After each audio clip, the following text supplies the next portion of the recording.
Assalamualaikum warahmatullahi wabarakatuh. Waalaikumsalam warahmatullahi wabarakatuh. Baiklah, pada kesempatan kali ini kami bakalan membahas materi mengenai etika perusahaan dan tanggung jawab sosial, mata kuliah manajemen, dosen pengampunya Ibu Husnul Khotimah. Sebelumnya, perkenalkan kami dari kelompok 4 yang beranggotakan, yang pertama ada Fatih, lalu ada Feby, ada Meli, ada Lulut, dan ada saya sebagai moderator. Baiklah, langsung saja. Materi yang pertama akan disampaikan oleh Meli. Kepada Meli, disilahkan. Terima kasih kepada moderator. Jadi, saya akan membahas materi mengenai Corporate Social Responsibility. Mengenai definisi dari Corporate Social Responsibility. Corporate atau perusahaan. Dalam membentuk suatu perusahaan, maka tentunya akan bertujuan untuk mendapatkan keuntungan atau profit, produknya harus dapat diterima oleh masyarakat atau people, serta harus memiliki dampak yang baik untuk lingkungan atau planet. Ketiga aspek tersebut biasanya disebut dengan triple bottom line.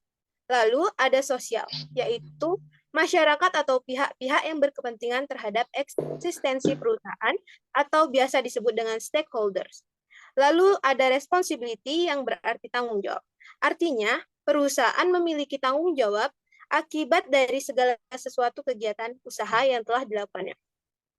Menurut the World Business Council for Sustainable Development, Corporate Social Responsibility ini adalah komitmen bisnis untuk berkontribusi dalam pembangunan ekonomi berkelanjutan, bekerja dengan para karyawan, perusahaan, keluarga karyawan tersebut, berikut dengan komunitas-komunitas setempat, dan masyarakat secara keseluruhan dalam rangka meningkatkan kualitas kehidupan.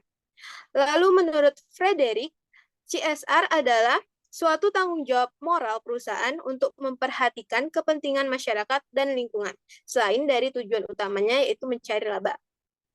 Maka dari pengertian-pengertian tersebut, dapat kita simpulkan bahwa CSR adalah tanggung jawab perusahaan terhadap pihak-pihak yang berkepentingan, terutama masyarakat dan lingkungan sekitar perusahaan, akibat dari kegiatan yang telah dilakukannya.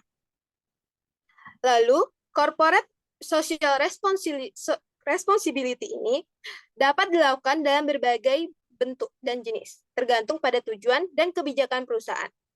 Berikut jenis-jenisnya, yaitu yang pertama karyawan. Karyawan di sini berkaitan dengan upaya perusahaan untuk meningkatkan kesejahteraan dan kondisi kerja karyawan, seperti melakukan program kesehatan dan keselamatan karyawan, dan melakukan program pelatihan dan pengembangan karyawan. Lalu ada masyarakat. Masyarakat berkaitan dengan upaya perusahaan untuk memberikan kontribusi positif pada masyarakat setempat di mana mereka beroperasi, seperti memberikan sumbangan dana ataupun kegiatan sukarela. Lalu yang ketiga yaitu etika bisnis. CSR etika bisnis ini berkaitan dengan upaya perusahaan untuk mempromosikan etika bisnis yang baik dan untuk mencegah korupsi, penipuan, serta perilaku yang tidak etis. Lalu jenis selanjutnya yaitu inovasi sosial.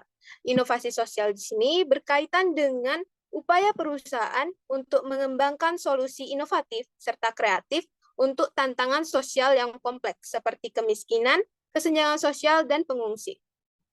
Lalu pengadaan. Pengadaan berkaitan dengan upaya perusahaan untuk memastikan bahwa produk dan layanan yang mereka beli diproduksi secara etis dan bertanggung jawab dari perspektif sosial dan lingkungan. Yang terakhir ada pengembangan produk. CSR pengembangan produk berkaitan dengan upaya perusahaan untuk mengembangkan produk dan layanan yang ramah lingkungan serta mempromosikan kesejahteraan masyarakat. Lalu selanjutnya yaitu manfaat CSR untuk perusahaan. Yaitu yang pertama meningkatkan citra atau image perusahaan di mata masyarakat serta publik. Lalu adanya potensi untuk mengembangkan kerjasama dengan perusahaan lain, dapat membedakan perusahaan tersebut dengan para kompetitor lainnya, serta bermanfaat untuk memperkuat brand perusahaan di mata masyarakat serta publik. Manfaat selanjutnya yaitu untuk masyarakat. Yaitu yang pertama untuk meningkatkan kapasitas sumber daya manusia masyarakat, lalu meningkatkan kesejahteraan masyarakat sekitar, meningkatkan kelestarian baik lingkungan hidup atau fisik, maupun sosial dan budaya di sekitar perusahaan, serta akan terbangun serta terpeliharanya fasilitas umum dan fasilitas masyarakat yang sifatnya sosial, yang berguna untuk masyarakat khususnya yang berada di sekitar perusahaan tersebut.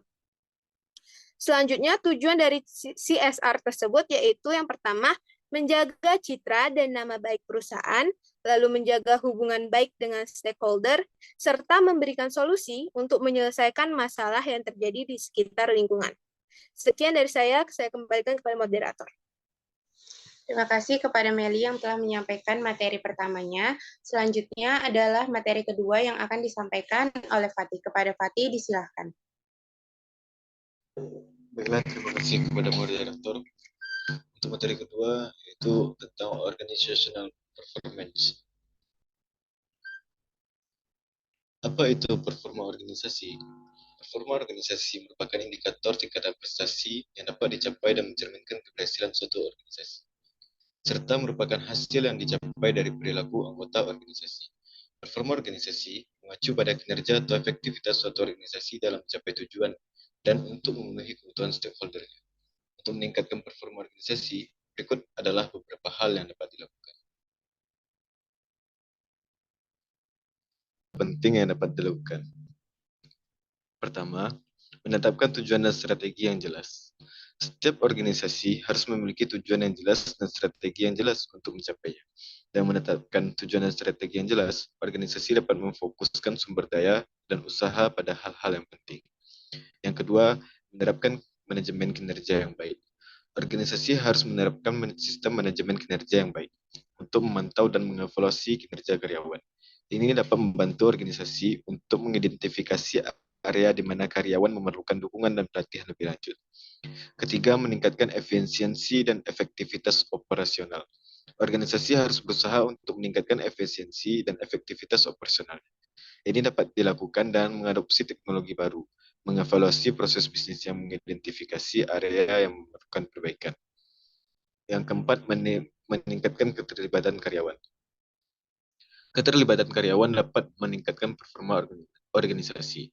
Organisasi harus memastikan bahwa karyawan merasa dihargai dan memiliki kesempatan untuk berkembang dan maju dalam karir mereka. Yang kelima, mengukur dan memantau kinerja organisasi secara teratur. Organisasi harus memantau kinerja mereka secara teratur untuk mengidentifikasi area di mana mereka dapat meningkatkan performa mereka. Ini dapat dilakukan dengan mengukur kinerja finansial dan non-finansial. Yang keenam, beradaptasi dengan perubahan. Organisasi harus bersikap fleksibel dan dapat beradaptasi dengan perubahan yang terjadi di lingkungan bisnis. Ini dapat membantu organisasi untuk mengantisipasi dan mengatasi tantangan yang mungkin timbul. Selanjutnya, meningkatkan komunikasi internal. Komunikasi yang baik di antara karyawan dan antara karyawan dan manajemen dapat meningkatkan performa organisasi. Organisasi harus memastikan bahwa informasi yang diperlukan tersedia dan mudah diakses oleh semua pihak yang terlibat. Baiklah, selanjutnya saya serahkan kepada moderator.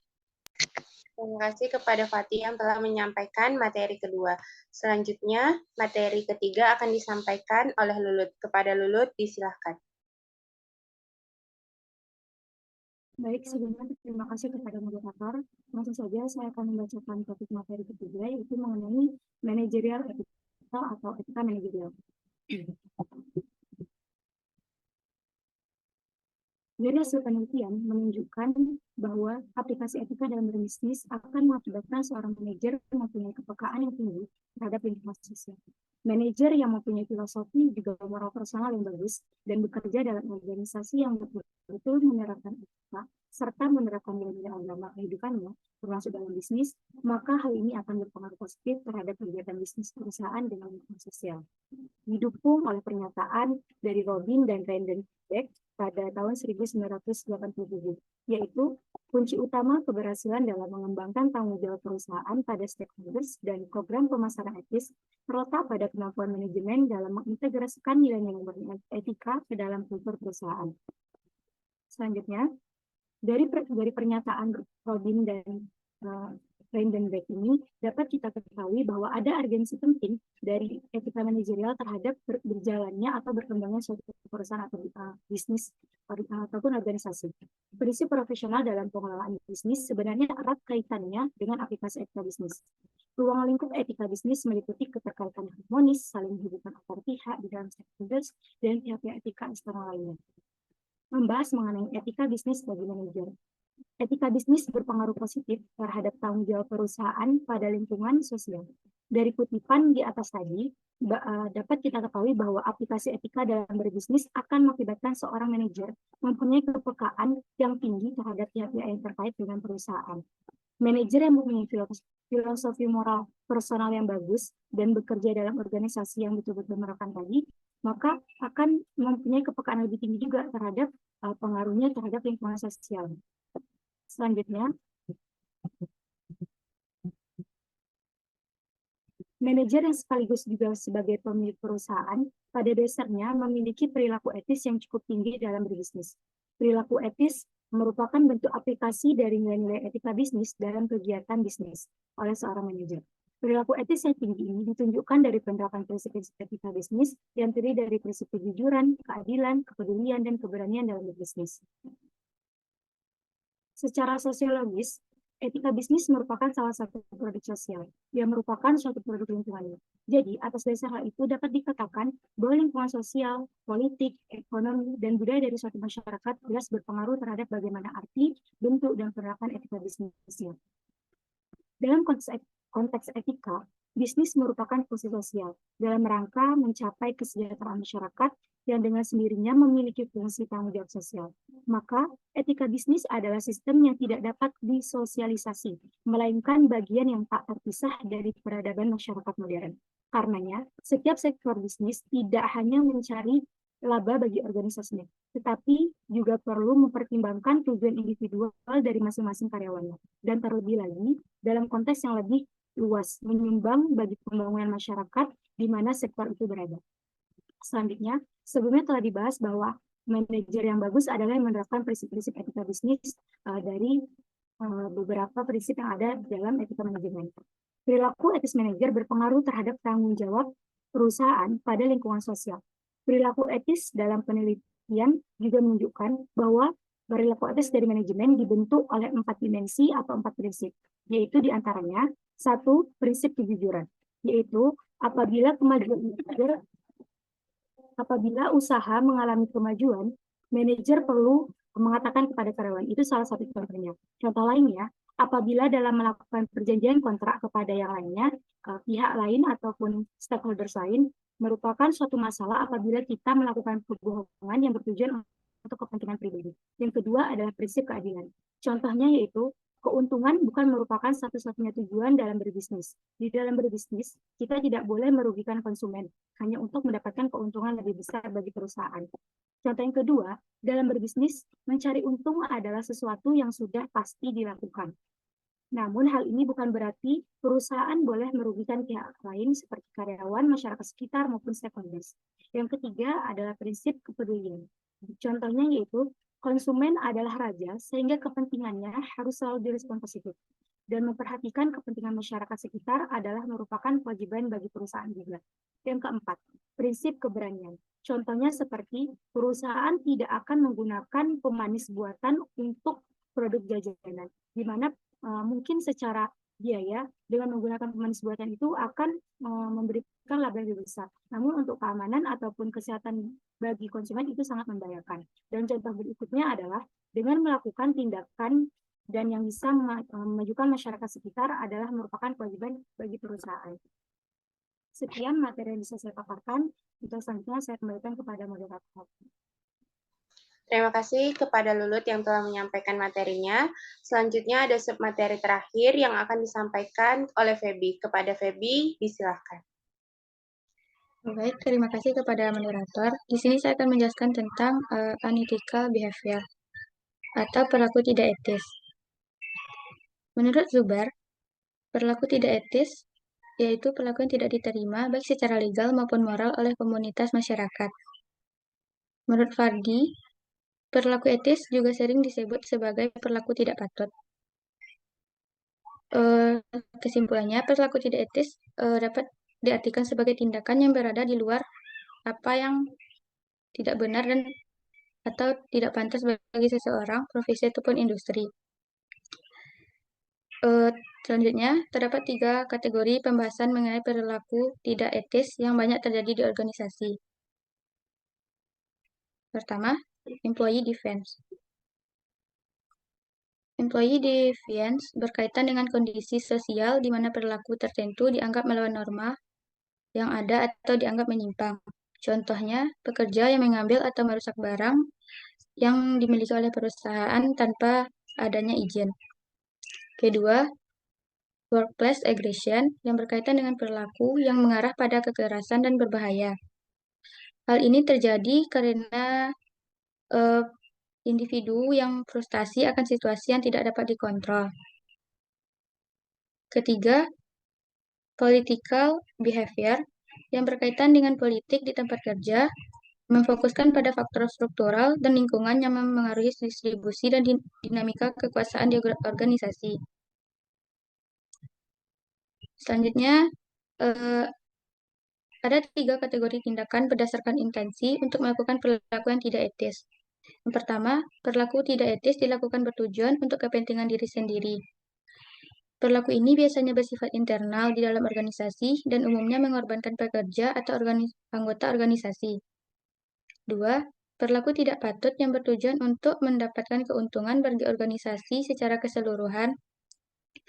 Perilaku ini umumnya menyebabkan kerugian baik pihak lain di luar organisasi seperti organisasi lain, institusi sosial, pemerintah maupun pelanggan. 3. Perilaku tidak etis yang bertujuan untuk menimbulkan kerusakan. Contohnya yaitu perilaku mensabotase perusahaan sendiri karena unsur dendam. Selanjutnya, tingkatan perilaku tidak etis dalam organisasi terbagi menjadi 3 tingkatan. Yang pertama, level organisasi.